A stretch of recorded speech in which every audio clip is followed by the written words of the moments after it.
Paz e graça para você ligado nessa emissora. Com a graça de Deus, iniciamos mais uma edição do programa Vejam Só a Entrevista. Toda sexta-feira você tem um intervalo nos debates, do Vejam Só, para ter uma entrevista enriquecedora para a nossa vida, para a nossa alma, para o nosso espírito.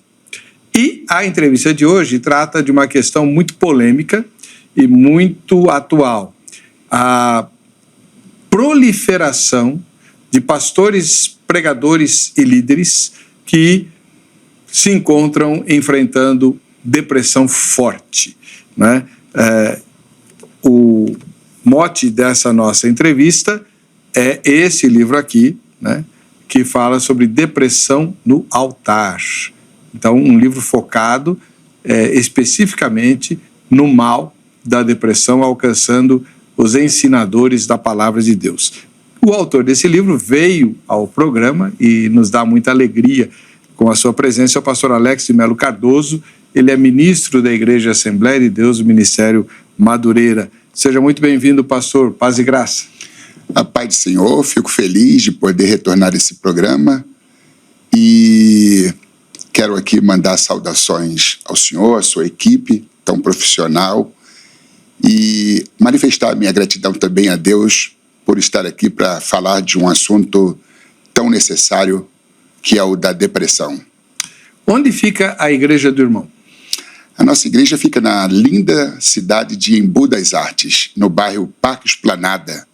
E quero aproveitar e mandar um abraço para a nossa igreja, para o campo, da Assembleia de Deus, Ministério de Madureira, em Embu das Artes, mais especificamente no bairro Parque Esplanada. O livro do pastor Alex Cardoso é um livro polêmico, forte. Ele é da Assembleia de Deus. A Assembleia de Deus tem uma tradição de um discurso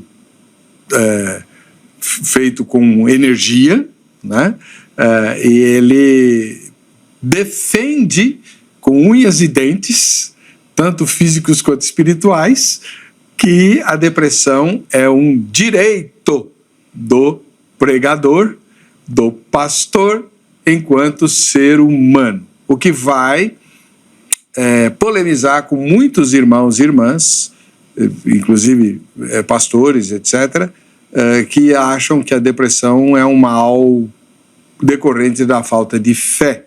E aí você fala assim, bom, mas um pastor sem fé, como é que fica isso e tal? Então é um livro grande, volumoso,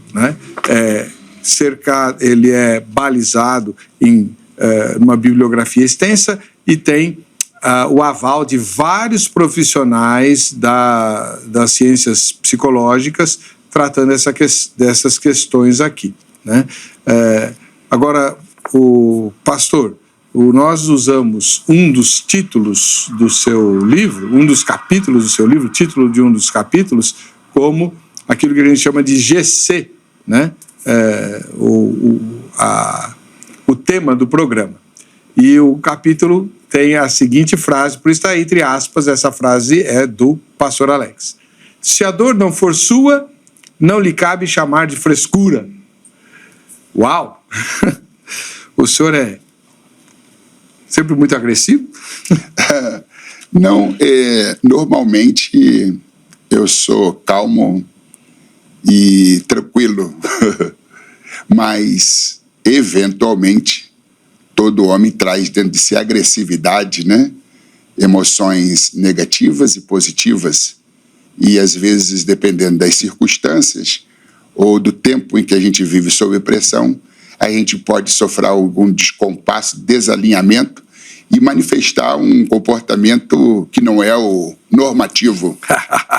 Não, pastor, eu estou só provocando o irmão, Mas essa frase, que foi a que mais me chamou a atenção no livro, livro muito, muito instigante, muito bom, totalmente lastreado na Bíblia, especialmente na vida de Elias, o profeta, também mencionando Davi, que não é, como ele mesmo diz, o senhor mesmo diz, não é um simples matador de gigantes, mas alguém que também enfrentou depressões e desafios na vida pessoal, familiar, e até como homem de Deus, de forma muito intensa. Então, a pergunta é a seguinte,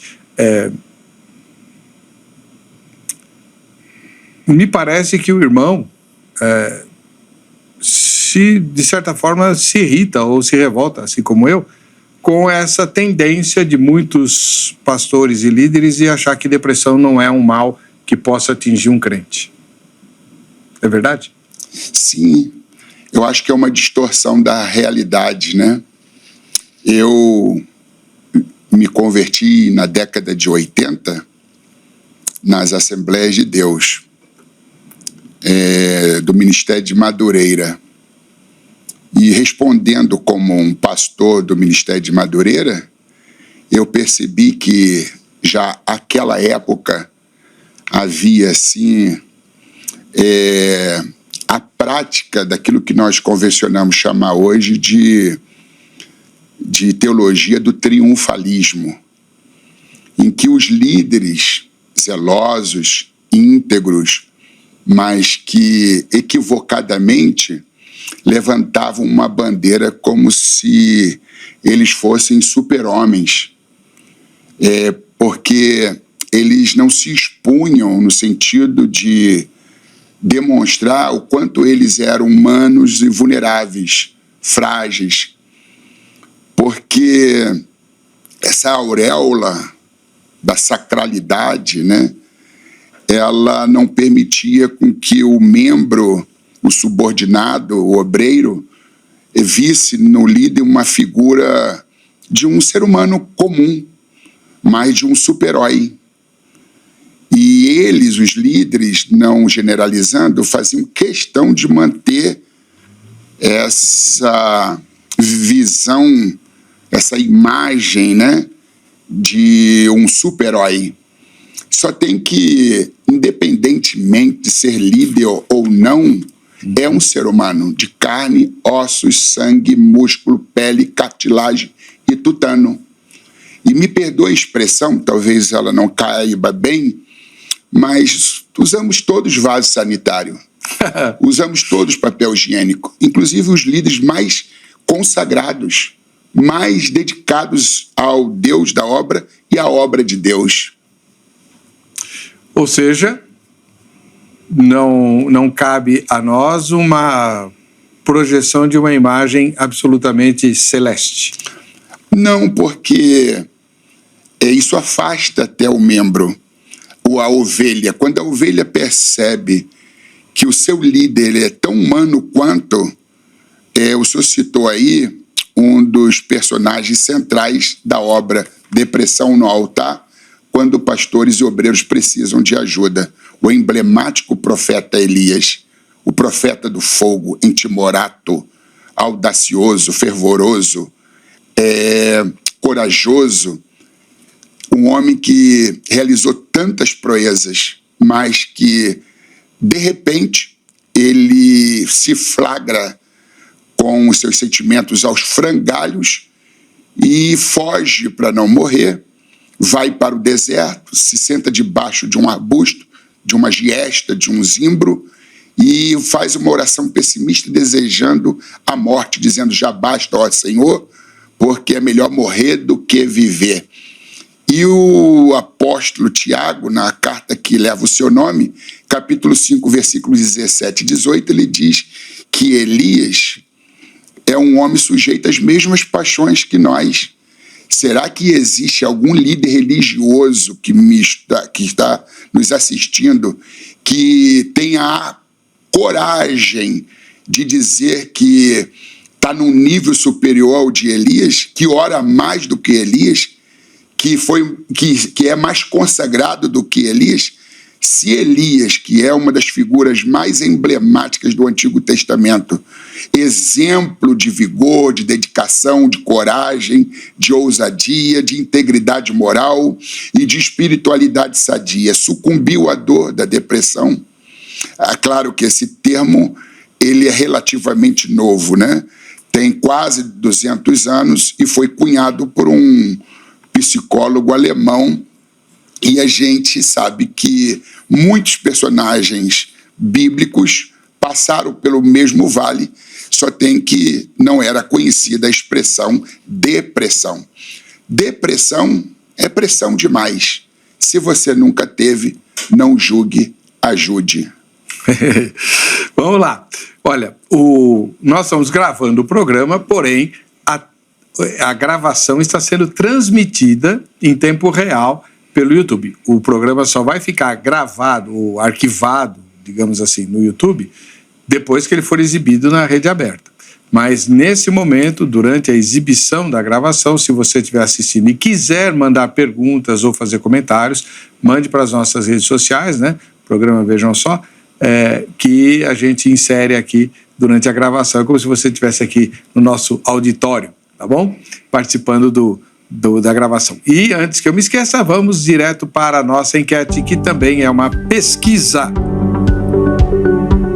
Você veria como fraco um pastor ou obreiro que confessasse na igreja sofrer de depressão forte, sim ou não?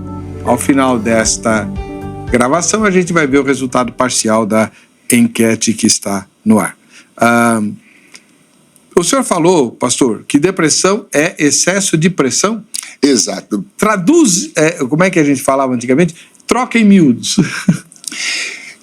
Se convencionou definir os termos depressão, estresse e ansiedade da seguinte maneira: depressão é excesso de passado, estresse é excesso de presente e ansiedade é excesso de futuro. É querer andar e caminhar mais rápido do que a própria vida. E tudo aquilo que não foi bem digerido, que não foi bem resolvido lá atrás, o acúmulo somatório de experiências dolorosas, experiências que feriram, machucaram, pode ocasionar uma depressão futura. A pessoa está saturada de experiências as mais, digamos assim, melancólicas, angustiantes, debilitantes, e por conta disso acaba se colapsando. Então, pastor, então tá, ok, vamos lá, vamos pôr os pingos nos is, né?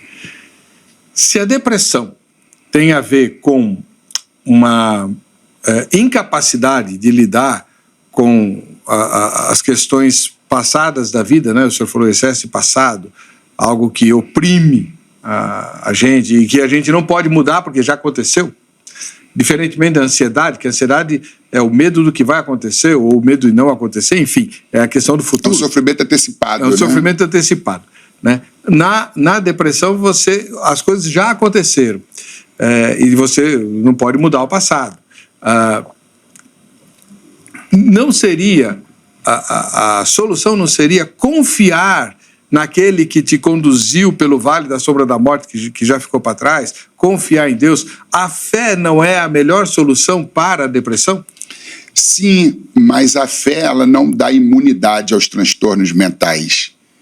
Essa fé que te poupa, que te livra das agruras da vida e que não permite que você a evidencie durante o processo doloroso, eu acho que nem merece ser chamado de fé. Porque a verdadeira fé, ela é vivida na sua total intensidade dentro da cova. Agora, livrar você da cova, Deus não livrou Daniel da cova, mas na cova. Deus não livrou a Sadraque, Mesaque e Abednego da fornalha, mas na fornalha. Entre o da e o na, há um abismo muito grande, uma diferença enorme. Então, ser poupado, isso é fruto de uma teologia triunfalista. Escapismo, né? Escapista. A igreja primitiva, ela via no sofrimento como algo honorável. As pessoas, elas tinham prazer de padecerem pelo evangelho. Hoje somos escapistas, queremos nos escapar da dor, do sofrimento, mas existem lições emblemáticas e profundas, transformadoras, que só acontecem na dor, no vale, na cova e na fornalha. Então essa fé que me coloca dentro de uma redoma protetiva, ela é uma fé doente, capenga, aleijada e destituída de fundamento bíblico.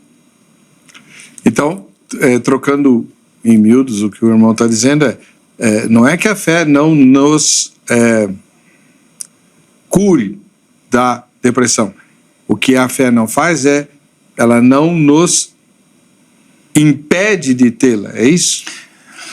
Não, a fé não impede de você passar pelo vale da doença, ou, como o tema sugere, é propriamente a depressão. A fé não dá imunidade aos transtornos mentais. Ela lhe dá a seguridade de que você irá passar pelo processo para viver um propósito divino.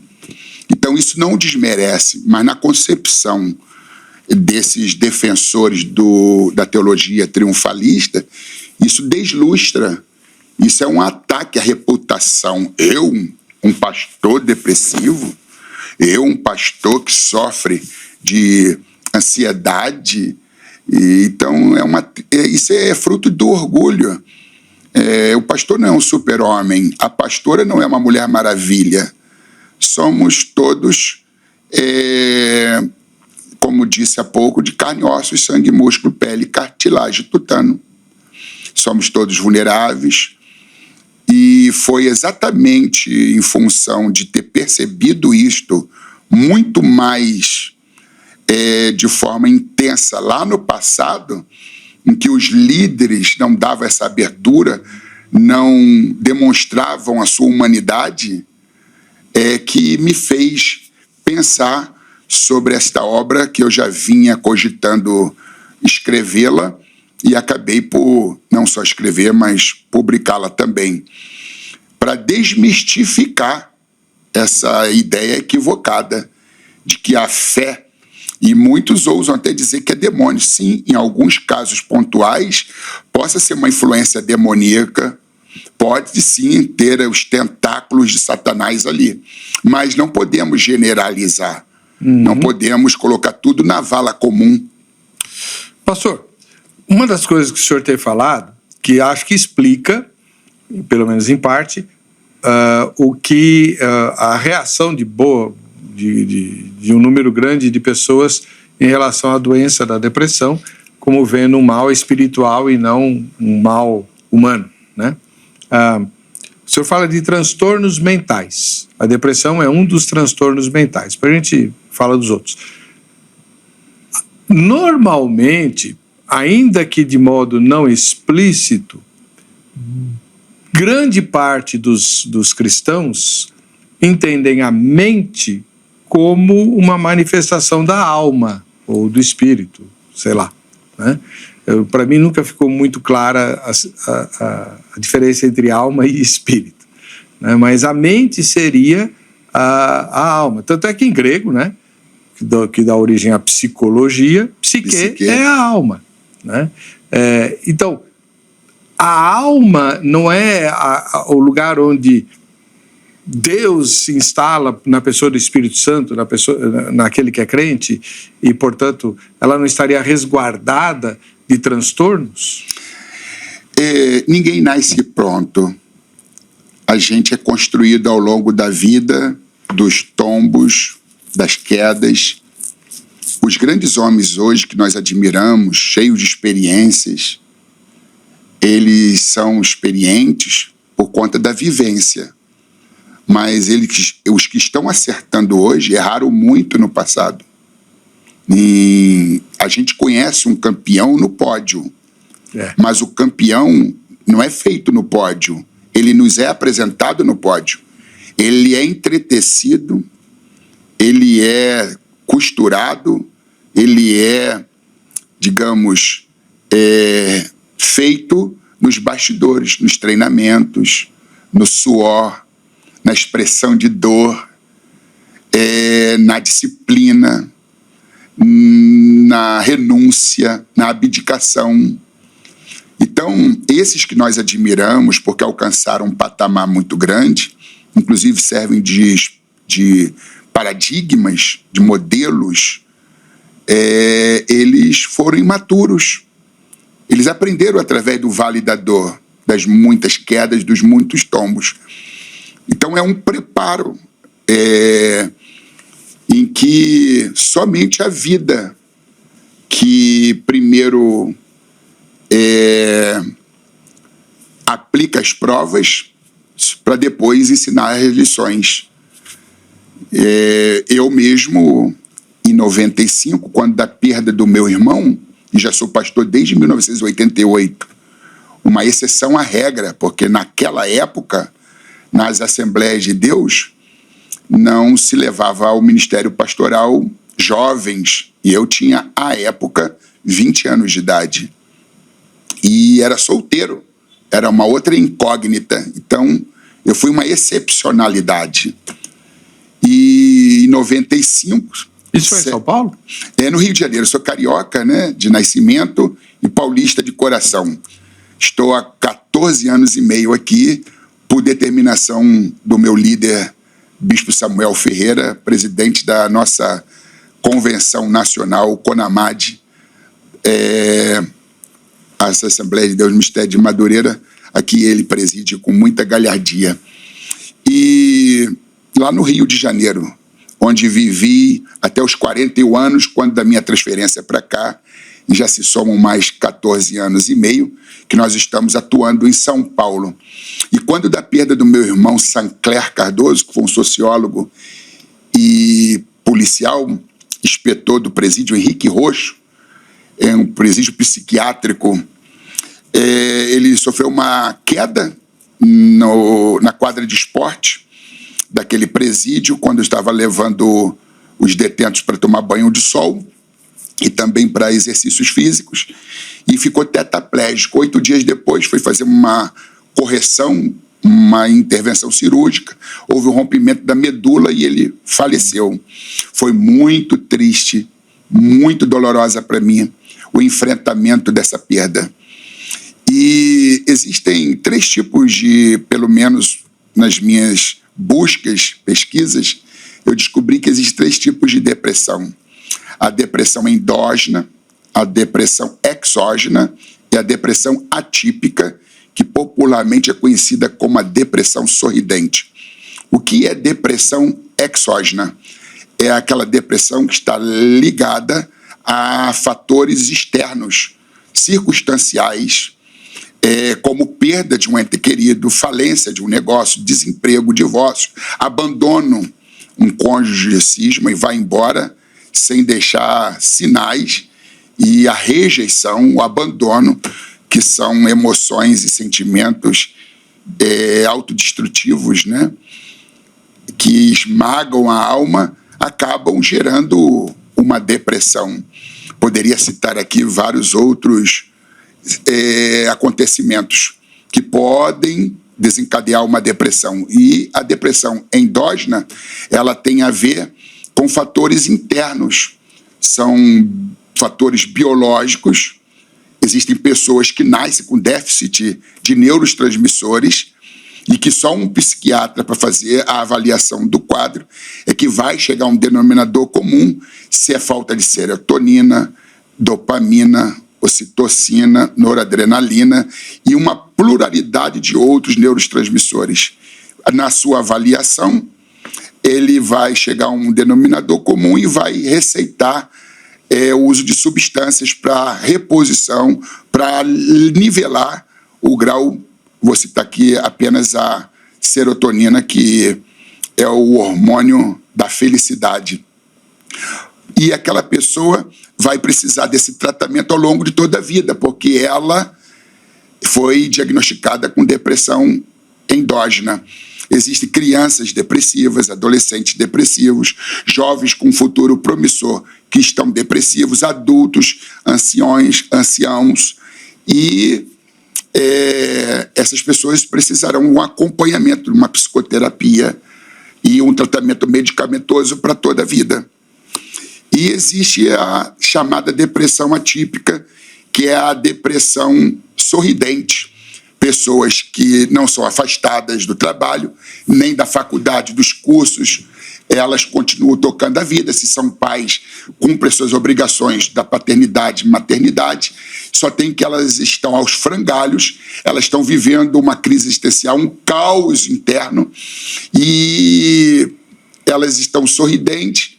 Normalmente essa depressão ela é acompanhada de um fenômeno chamado ideação suicida. Não é o caso de Elias, que pediu para Deus tirar a sua vida. Ideação suicida é: se Deus não tira a minha vida, deixa que eu mesmo a tirarei. Então começa a ideação, vai começar a locupletar, ou melhor, vai começar a imaginar como eu vou dar cabo à minha vida. Através de uma corda, enforcamento, vou dar de frente com um caminhão em alta velocidade, um viaduto, veneno. Então começa, e isso causa espanto, porque às 10 da manhã a pessoa telefona, sorridente, faz rir, conta uma piada às 4 da tarde. Alguém telefona e diz: está sabendo que fulana, Beltrano, tirou a própria vida, suicídio. Não pode ser, tem um áudio aqui das 10 da manhã, me fez sorrir. Então são pessoas que elas mascaram, teatralizam. A depressão não tem cara. E há uma necessidade do marido, da esposa, dos pais, dos tios, dos familiares, dos amigos, terem uma percepção, terem sensibilidade espiritual, porque às vezes você está com alguém que está num estado deplorável de depressão, que está mascarando esta dor da alma e que está sorrindo, inclusive, e fazendo piadas, mas está ali com ideação suicida, cogitando dar cabo à própria vida.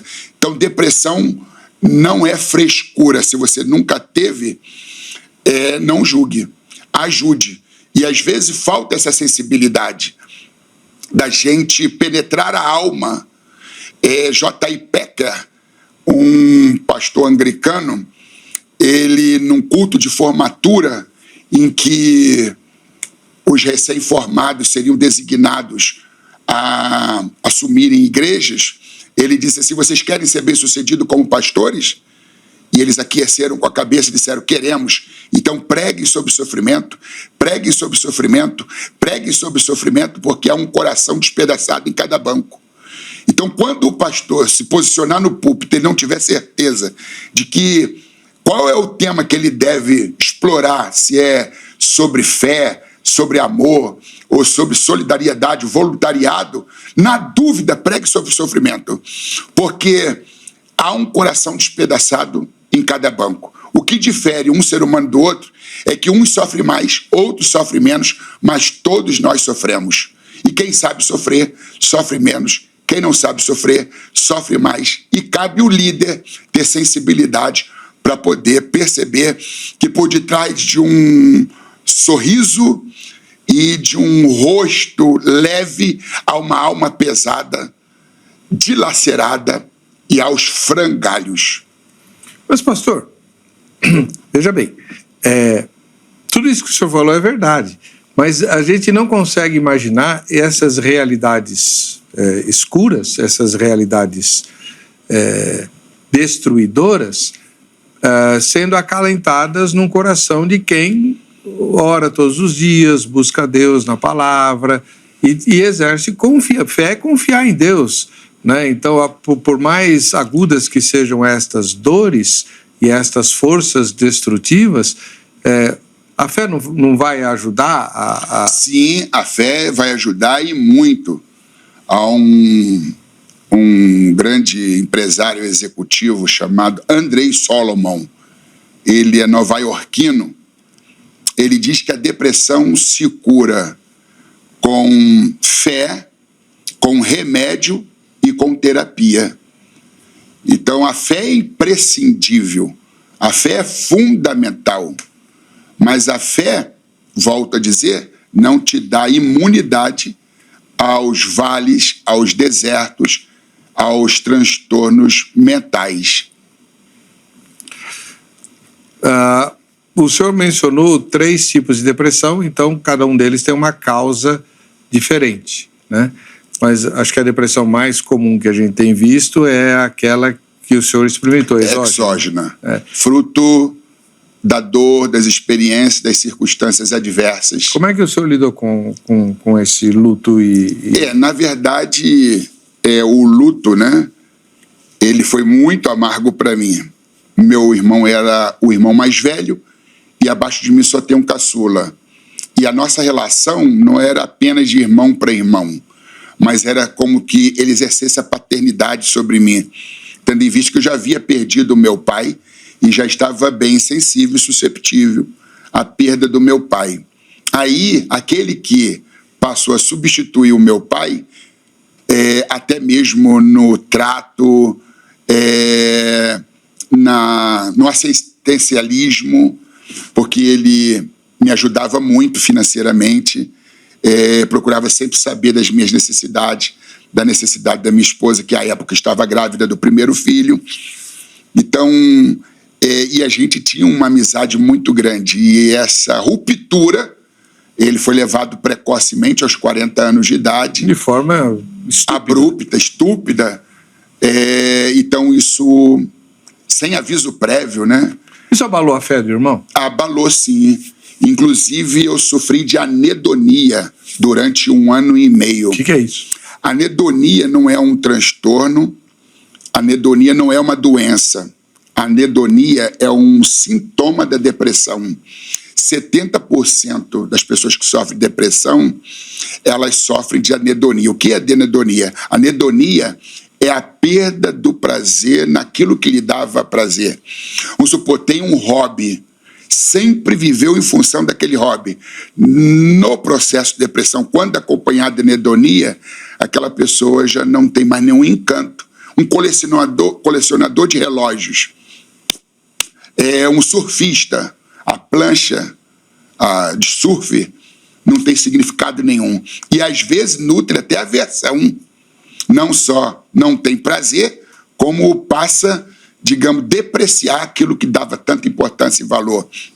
Leitura, hábito, mas quando é vítima de anedonia, despreza os livros e não vê nenhuma simpatia, olha para os livros e descarta-os. Dirigir vira um peso. Antes dava tanto prazer. E podemos citar aqui um leque de gostos, né, desejos e apreços que são perdidos durante a anedonia. Vamos supor, a pessoa que tinha prazer em fazer agenda para poder cantar, para estar em diversas igrejas, em diversos púlpitos e pregar, ensinar, mas agora os convites continuam surgindo, mas cria um álibi, uma justificativa, dizendo, não, tem um evento, não tem, é para escapar. Mas antes, ficava orando a Deus para ter agenda. Hoje, está descartando os convites e usando até, às vezes, uma mentira, dizendo que já tem um compromisso, um evento, porque não tem mais prazer de pregar, de cantar, não tem prazer de exercer o ministério. E quantos não estão fora do ministério por conta da depressão acompanhada do fenômeno chamado anedonia, que não é uma doença e nem um transtorno, é um sintoma, dos muitos sintomas da depressão. Se o senhor me permite, claro, com a permissão de um amigo meu, chamado Wagner Lourenço, nasceu no interior de São Paulo, na cidade de Agudos, viveu 12 anos no Japão, depois se mudou para os Estados Unidos e hoje já vive lá 21 anos em Nova York, ou melhor, corrigindo, na Califórnia.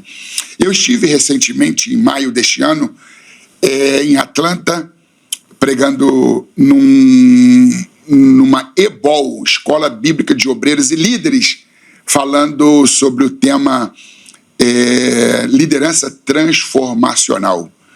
E eu falei sobre esse livro, que ainda não havia sido publicado, tanto é que da página 100 a 104 eu conto essa história. Acabei de pregar sobre depressão, fomos jantar e à mesa estava o pastor Wagner Lourenço. ele estava com os olhos marejados, lágrimas, chorando muito, dizendo que foi profundamente tocado pela minha mensagem, e ele disse que foi diagnosticado com depressão, e um dos sintomas que mais o perturbou foi a anedonia. Colecionador de livros, uma biblioteca em casa muito vasta, e apreciava aquelas apostilas da década de 80 e 90, sermões, e ele olhava, já não lia mais, já não aceitava mais convites, estava vivendo um caos emocional muito grande, e um dia, sentindo até uma certa antipatização por aqueles livros, ele pegou sacos de lixo, colocou todos, exceto as Bíblias que ele tinha, e desceu foi para o condomínio, para aquela área da lixeira, do descarte, e colocou aqueles livros todinho ali, se sentindo até bem por se livrar daquilo que antes ele apreciava tanto. E ele acrescenta, dizendo que o que muito marcou e foi fundamental, além da fé, foi a sua esposa. Nunca o chamou de preguiçoso, nunca se dirigiu para ele para depreciá-lo, dizendo que isso é frescura, que deixa de mimimi, seja um crente raiz, deixa de ser um crente Nutella, reaja, porque a depressão, para o depressivo, aquele lençol de algodão fino e leve, que parece que é tão fácil se livrar do lençol, sair da cama e do quarto escuro, para uma pessoa que está com depressão, aquele lençol pesa 1 tonelada. A depressão é uma doença que detona o psiquismo, que causa, digamos, lesões, que causa um desalinhamento cerebral. Não sou psicólogo, não sou psiquiatra, sou apenas, como jornalista, um pesquisador e uma pessoa que já tem 36 anos de ministério pastoral, que viveu, né, as piores experiências, recebendo pessoas no gabinete para falar de sua dor, de seus traumas, de suas vivências. E existe também aquilo que eu denomino de afetações do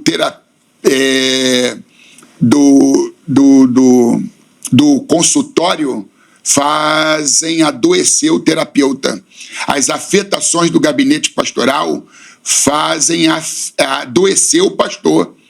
Então, a gente que lida com as pessoas que sofrem, que padecem, de uma forma empática, a gente acaba absorvendo a dor de muita gente. Então, o terapeuta ele tem que procurar curar a si mesmo, para ter condições de curar as pessoas. E a depressão é isso. É fruto dessas experiências dolorosas, e que o homem de Deus que não nasce pronto, ele é formado ao longo da vida, ele lida melhor hoje, mas não lidou tão bem quanto no passado, na sua infância ministerial. No caso, o senhor menciona Elias, que é um clássico, né? E que é um clássico assim, que mostra também que Deus tem um senso de humor muito mineiro, né? Porque Elias pede para morrer e não morreu até hoje, né? Exatamente, porque o homem que pediu para Deus morrer, o homem que pediu para Deus para tirar a sua própria vida, para tirar a vida dele, o homem que pediu para não morrer, ele foge e atenta contra a própria vida, dizendo: tira minha vida. O homem que foge para não morrer, pede para morrer e nunca morreu. O plano de Elias era um, de Deus era outro. Muito outro. Quando Elias aparece no Monte da Transfiguração, ali você tem... só o fato de ele ter sido levado ao céu num carro de fogo já seria, mas quando ele aparece ao lado de Moisés com Jesus, representando os profetas, todos os profetas, os homens que falavam em nome de Deus, ali há uma abonação de que a depressão de Elias não foi um pecado. Não, a gente... Porque muita gente acha que depressão é pecado. Exatamente, acha que é demônio. Em alguns casos, sim, mas não podemos generalizar. é uma questão cerebral, é uma doença. Se o homem de Deus tem diabetes, o senhor não conhece tantos homens de Deus íntegros, de um caráter ilibado, que sofrem de problemas cardíacos? Sim. Pressão arterial. E o que muda se um homem de Deus, ao invés de problemas cardíacos e de pressão arterial ou qualquer outro tipo de doença, o que difere se o homem de Deus está com depressão?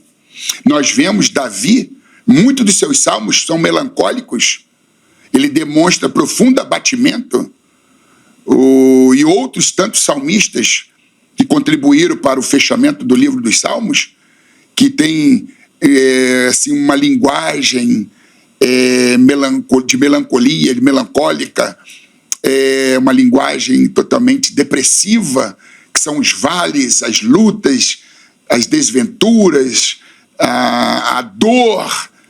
E exatamente o homem de Deus sofre de problema cardíaco, sofre de pressão arterial, sofre de câncer. E por que o homem de Deus não pode sofrer de depressão? Então, mas a diferença do homem de Deus do homem sem Deus é que ele tem Deus a quem recorrer para se libertar de todas essas forças destrutivas resultado do pecado, que nós não fomos criados para isso, né? Exatamente. Por causa do pecado. O pecado trouxe tudo. Nós não nascemos para morrer. E a epítome do pecado, a conclusão final é a morte, o adoecimento. Ninguém foi feito por Deus para adoecer, mas o pecado trouxe consequências múltiplas. Inclusive, dentro desse arcabouço de doenças, enfermidades, sejam físicas, sejam psíquicas, nós temos aí a depressão, que pode atingir ninguém, está livre da possibilidade de ter um diagnóstico de depressão endógena, exógena ou atípica. Agora, focando bem mais no trabalho do irmão aqui no livro, né? Deixa eu mostrar o livro mais uma vez, Depressão no Altar. Muita gente diz, os que escrevem a respeito de depressão entre pastores, falam que uma das causas é o excesso de trabalho do pastor, o excesso de responsabilidades que o pastor abraça, né? E a pressão por resultados, não é isso? Aí já seria mais ansiedade, né, do que a depressão propriamente dita. Sim, mas uma ansiedade prolongada, ela pode desencadear também depressão, quadro depressivo. Esta busca por resultados e cobranças por parte das lideranças que acabam, digamos, trazendo um peso insuportável.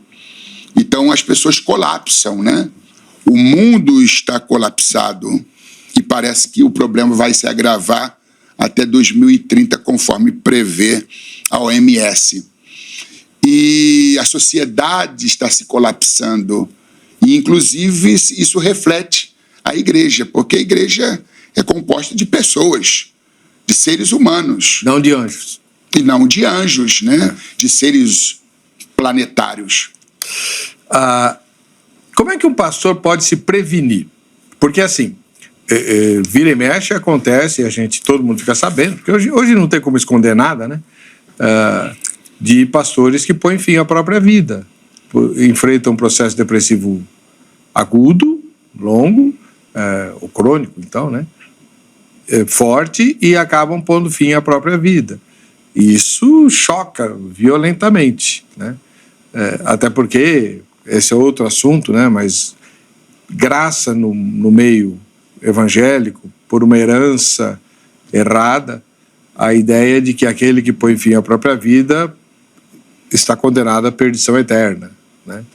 Essa é uma questão doutrinária que a gente pode discutir em outro momento.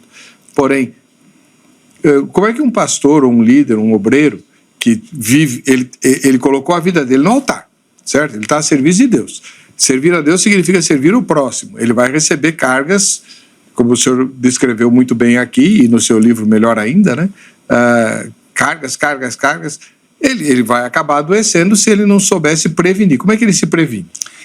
Eu vou responder me usando das falas de Bill Hybels, da Willow Creek Churchill, um pastor norte-americano, autor consagrado, lançou há umas 2 décadas atrás um livro intitulado Liderança Corajosa.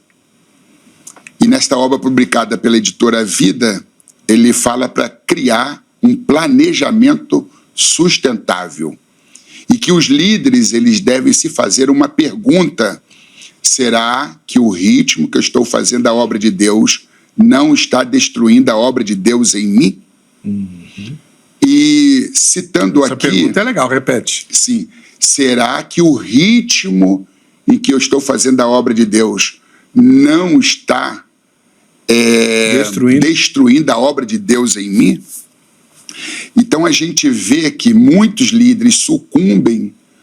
Por quê? Porque eles tentaram colocar a mão onde não era possível alcançar.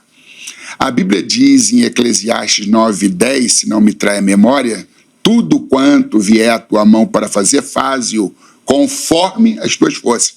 Não é além das suas forças, é conforme as suas forças. Porque para a sepultura, para onde tu vai, estamos destinados todos, não há obra, nem ciência, nem indústria, nem sabedoria alguma. Agora, se tentar colocar a mão onde não se alcança, se tentar fazer além do que está estabelecido por Deus, além da sua capacidade, pode colapsar e pode ir para a sepultura bem antes do tempo.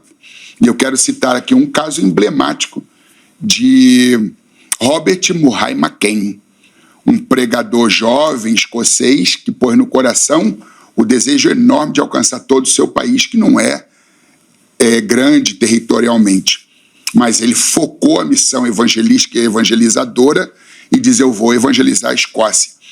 E no afã de alcançar almas, com uma boa motivação, que era pregar o evangelho, ele negligenciou o sono, negligenciou a comida, o corpo foi se vulnerabilizando por falta de nutrientes, vitaminas e proteínas, e ele passava por cima, né, da razão e acabou, digamos, se estafando, e num corpo vulnerável, numa época em que houve uma pandemia, uma epidemia, né, de tifo. Ele contraiu a tifo, aquilo agravou o problema. Então, quando acamado, muito debilitado, com a voz embargada, visitado por um amigo, ele disse assim: meu amigo, Deus me deu um cavalo e uma mensagem. Eu matei o cavalo, e agora o que fazer com a mensagem? Usando de uma figura de linguagem, diz: Deus me deu um cavalo, um corpo físico para cuidar, e eu não cuidei do meu físico, do meu corpo. Cheguei ao extremo, me debilitei, fiquei vulnerável, contraí uma enfermidade que está me levando para a morte. E, de fato, morreu. Nasceu em 1813, morreu em 1843, aos 29 anos, 3 meses antes de completar 30 anos de idade, 3 décadas de existência terrena. Sucumbiu. E o meu conselho é: se você não tem tempo para cuidar da sua saúde, terá que arrumar tempo para cuidar da sua doença. Ponha o pé no freio. Ponha o pé no freio. Você não é uma máquina, você é homem, é um ser humano, é uma mulher, não é Mulher Maravilha, é uma mulher. Você não é super-homem, você é um homem. Então, cuide da sua psique, da sua saúde mental, da sua saúde emocional, da sua saúde física. Cuide-se. Paulo, escrevendo a Timóteo, disse isso, né? Tem cuidado da doutrina e de si mesmo. Exatamente. Os pastores cuidam só da doutrina, da obra, e não cuidam de si mesmo. Aí colapsam. É interessante, eu vou precisar antecipar um pouquinho o intervalo, mas eu queria fazer um comentário sobre a vida de Jesus. quando a gente lê os evangelhos, sobretudo os evangelhos sinóticos, né, Mateus, Marcos e Lucas, você percebe uma coisa assim instigante, né? Jesus veio para se entregar, ele de fato, literalmente se entregou no Calvário e tudo mais. Ele atendia as pessoas, ele se interessava pelos problemas de todo mundo, mas os evangelhos são pródigos em dizer, ele se retirava. Jesus periodicamente se retirava, ficava sozinho. Por que ele se retirava? Justamente para se tratar. Ele era Jesus. Jesus, o Filho de Deus, nasceu virginalmente, mas ele era um ser humano que precisava de cuidado, tanto espiritual, que ele ficava orando, falando com o Pai. Aliás, uma vez eu li uma frase que eu gostei muito, né? Por que Jesus orava tanto se ele veio do céu, né? Se ele é Deus? Aí alguém escreveu lá, não lembro quem foi, para matar a saudade de casa, né? Enfim, ele alimentava a sua alma, ele alimentava a sua mente, o seu corpo, ele repousava. No meio da tempestade ele estava dormindo, né? Ele não se descuidou. Por que nós queremos ser mais do que Jesus? Isso é vaidade. Exato. E eu acredito que no caso de Elias, o carreirismo e aquilo que a gente chama ativismo religioso, no caso dele, ativismo profético, porque muitas vezes a gente não vê Deus dando ordem. Ele é que determina o que vai acontecer. Ele, em nenhum momento a Bíblia diz que, uma vez tendo desmascarado o balaísmo e ter jogado no descrédito a religião de Baal, a Bíblia diz que ele, no vale de Quizon, matou todos os profetas. Deus não deu essa ordem, mata-os, mas ele foi lá. Um homem cumpriu essa tarefa de tirar a vida de 450 outros profetas. E a Bíblia diz que Acabe vem de carruagem, sendo conduzido por cavalos, e Elias a pé passa à frente dele, ó. O homem está correndo, está em movimento, não há uma trégua, não há uma pausa. E isto vai custar caro depois. Ele se estafou.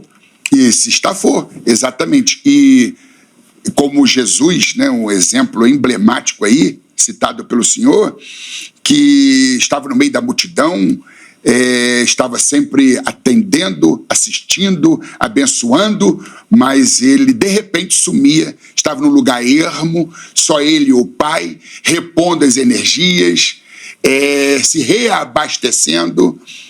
E existem pessoas que estão andando na reserva, não param nunca no posto para poder... Vão acabar ficando na estrada.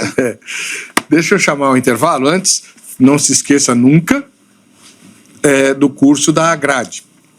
Se você quiser conhecer as Escrituras Sagradas, mesmo em casa, onde você estiver, você pode estudar pela plataforma EAD da Academia Teológica da Graça de Deus Agrade. É só entrar no site agrade.com.br ou ligar durante a semana, né, no horário comercial, para 3115-0819, aqui em São Paulo. Aproveita e faça uma visita ao nosso site, hittv.com.br, e poste lá seus comentários, faça suas sugestões, suas críticas. A gente volta já já com os comentários dos telespectadores e a parte final dessa entrevista aqui no Vejam Só.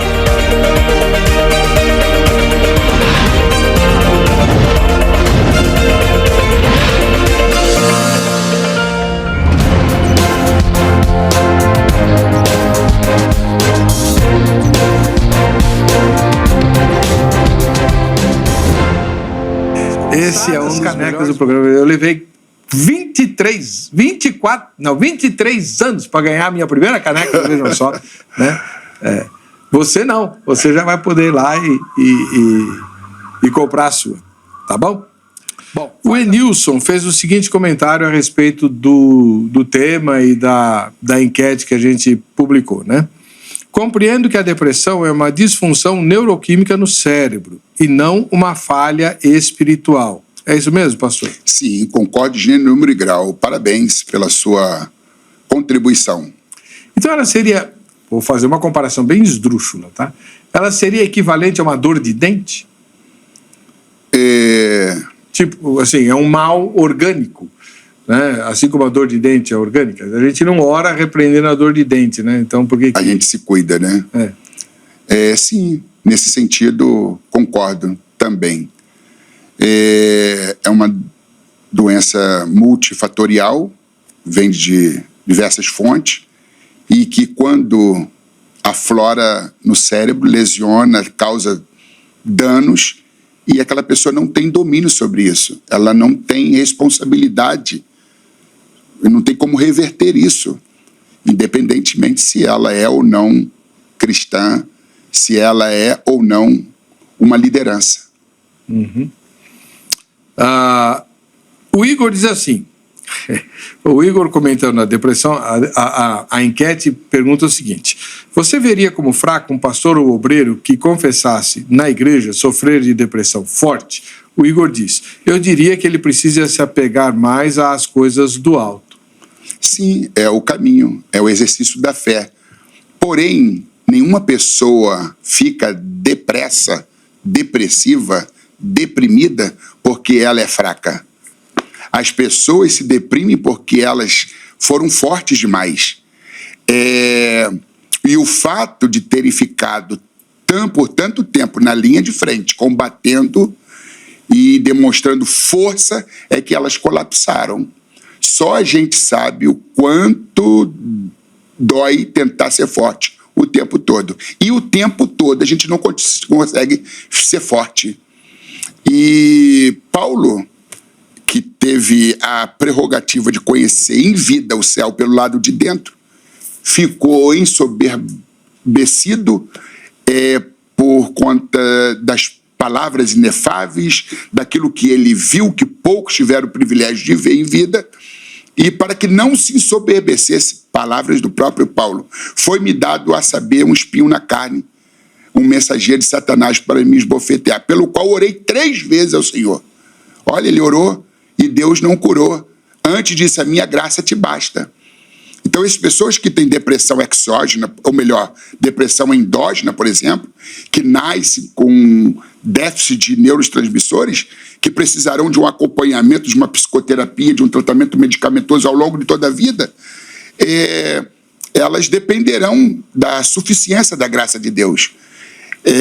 E Paulo, ele disse, diante da resposta de Jesus, a minha graça te basta, ele compreende que Deus não queria um Paulo São, mas um São Paulo, porque na doença ele dependeria de Deus.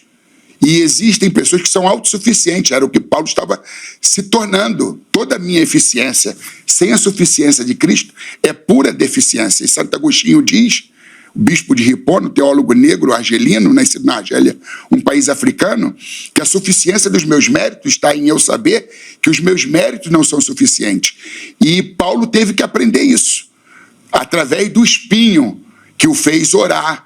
E Jesus disse, a minha graça te basta. E ele se conforma e diz, pelo que regozijar-me-ei no que diz respeito às minhas fraquezas, perseguições, angústias, porque quando eu penso que estou fraco, então eu sou forte.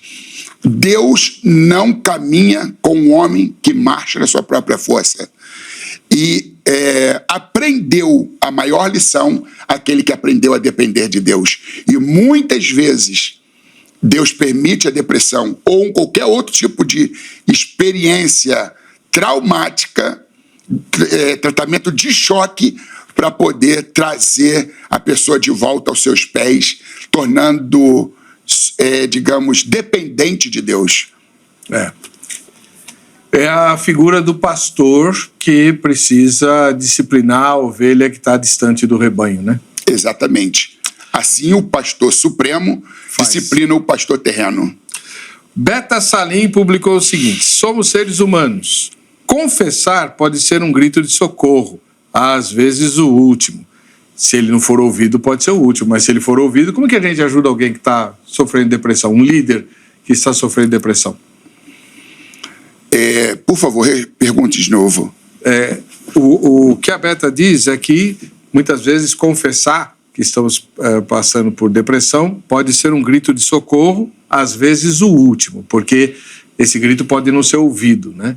Mas vamos imaginar, à luz do que a gente viu no programa, a gente está caminhando para o fim, que eu detectei que o meu líder, o meu amigo, o meu pastor, o meu obreiro, está enfrentando uma depressão. Como que eu posso ajudar essa pessoa? Sim, nunca, digamos, taxando de determinados termos e dizendo reaja, porque o cérebro está colapsado e o depressivo não entende muito bem esses tipos de estímulos e eles não são bem-vindos, não são produtivos, são contraproducentes. É o poder da presença, é o abraço, é o afago. Carl Gustav Jung, um psiquiatra neo-freudiano, pai da psicologia analítica, ele diz: conheça todas as teorias, domine todas as técnicas, mas quando tocar numa alma, seja apenas outra alma humana. Às vezes as pessoas são doutas e ignorantes. Elas têm currículo, têm diploma, têm anéis, mas elas perderam a alma. Elas conhecem as teorias, dominam as técnicas, mas não têm essa sensibilidade, essa empatia. Então, seja empático, se coloque no lugar do outro, não subestime a dor do outro. E é o poder da presença. Eu, por exemplo, só conhecia o poder da fala, da eloquência. E até que eu tive uma experiência que me fez ver que mais eloquente do que a própria eloquência é o poder da presença. Fala muito mais alto. E às vezes você não precisa dizer nada, fazer um discurso. Quando Elias estava debaixo do zimbro pedindo no seu ânimo a morte, Deus enviou um anjo. O anjo não deu sermão, não deu lição de moral, simplesmente tocou. Porque o depresso precisa do toque, precisa do abraço, do aconchego, ter senso de pertencimento, de aceitação. Isso está introjetado dentro de nós. O anjo simplesmente disse: olha, na sua cabeceira tem pão da panificadora divina do céu e tem água fresca do rio de Deus. Estou aqui simplificando, né? Tem pão cozido na brasa e tem água fresca para você. Ele comeu, bebeu, o seu estado era deplorável ao ponto de voltar a se deitar. O anjo ministra receita e dá a ele as mesmas refeições, e então com seus nutrientes, proteínas, vitaminas, ele ganha força física e com a força daquela comida caminha 40 dias, 40 noites até o Horebe, o monte de Deus. O anjo não esculacha, não diz que é frescura, deixa de mimimi. Ô profeta, que vergonha, que estado deplorável que você se encontra, que papelão. O anjo simplesmente toca e o alimenta. Não lhe dá sermão. Não dê sermão a uma pessoa depressiva. Você vai acrescentar dor à sua dor. Tenha apenas empatia e afeto. Afeto. A palavra afeto significa aquilo que me afeta. Então, vendo o outro sofrer, eu sofro. Eu compartilho da dor e da experiência. Glória a Deus. Estivemos conversando aqui com o pastor Alex Melo Cardoso, ministro da Igreja Assembleia de Deus Ministério Madureira, autor desse corajoso livro, né? Depressão no Altar, cujo índice fala por si mesmo, né? Eu vou ler rapidamente o nome de vários capítulos aqui para você ver como é forte a abordagem que o pastor faz nessa obra desse assunto, né? Depois de vários prefácios, todos eles escritos por profissionais da saúde mental, ele diz: só a gente sabe o quanto dói tentar ser forte o tempo todo. Depressão é pressão demais. Se você nunca teve, não julgue, ajude. A fé não dá imunidade aos transtornos mentais, ela é o remédio, né? A força que você precisa virá do céu, porque esse é outro erro, né? Só confiar nos remédios e nos médicos. Se a dor não for sua, não lhe cabe chamar de frescura, que é o nome que eu escolhi para o tema da nossa entrevista. Nada nos torna tão grandes como uma grande dor. Nem sempre há explicação para a dor, mas há um aprendizado. Nossa eficiência sem a suficiência de Cristo é pura deficiência. Essa aqui é a frase do Santo Agostinho, né? A sua missão é maior do que a sua dor, e quando tudo parece perdido, Deus tem um recomeço. Então, se você se interessou por esse livro, entre em contato com o autor. Os contatos dele foram publicados ao longo da entrevista e também estão arquivados nas nossas redes sociais, tá bom? Vamos ver o resultado da enquete? Você veria como fraco um pastor ou obreiro que confessasse na igreja sofrer de depressão forte? Respostas: 15% disseram que sim e 85% disseram que não. Graças a Deus. Para você que fica com a gente, que fica com a RIT, a paz e a graça de Jesus, querendo o Senhor. Na próxima sexta-feira estaremos juntos para mais um Vejam Só a Entrevista. Um ósculo santo a todos.